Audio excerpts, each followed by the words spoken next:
have a bone to pick with you in Bridgerton. The Already? whole thing. Yes, already. Right, because it was very rude. I was like, oh, I'm so excited. Luke's coming on. I love, this is gonna be his time. And I watched, and the fourth episode ended, and then they didn't send the next, I didn't get the other ones. And so I was left alone. Bereft. And wondering. Yeah. And it took me forever to fall asleep, so I hate you. Anyway, it's so good. Tell us about this season, because this is in your character, because I didn't know who was gonna be next. Do y'all know who's gonna be next?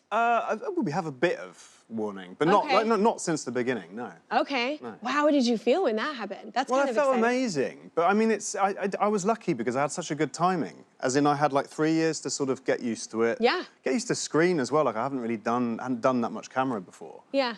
And also just get used to the show and everything. So when the call came, I was just like, great. Yeah. I'm ready. So set up the storyline for everybody. So, we saw the tension by the lake. Hey! Yeah.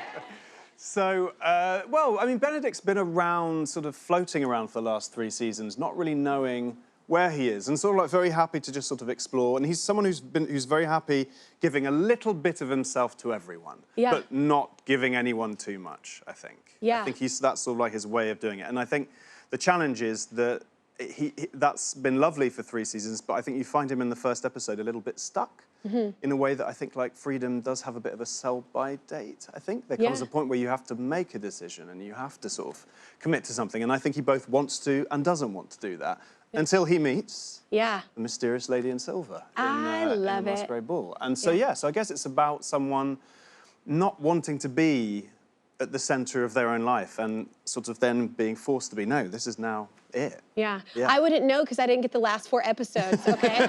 Well, you'll find out. There's a good cliffhanger, though. I am like, it's not fun.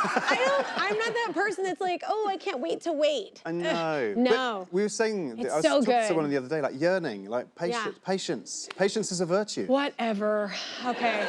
I love that I tell my kids that all the time, but I do not want to practice what I preach, okay? No, I want to just tell them to do that. Like, but you don't, we're similar too. I don't, like Kelly Clarkson has social media, but I kind of go through people in my team.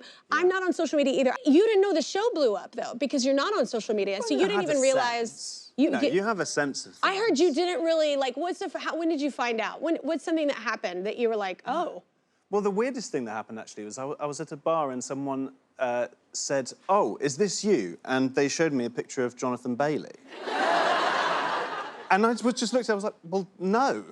That's obviously not my face, but I see where you're going with that. Yeah. But yeah, like I think like those little encounters are always lovely, I think. Like, you know, like when you're going up on the escalator and someone just shouts, oh, you're in Bridgerton, that's amazing. Like, it's lovely. You know, I mean, these days, like, there's so many things that are pulling our attention, and to be in a show that harnesses that many people's attention is sort of extraordinary. Like, it's a gift for an actor to be able to have all those people watch you.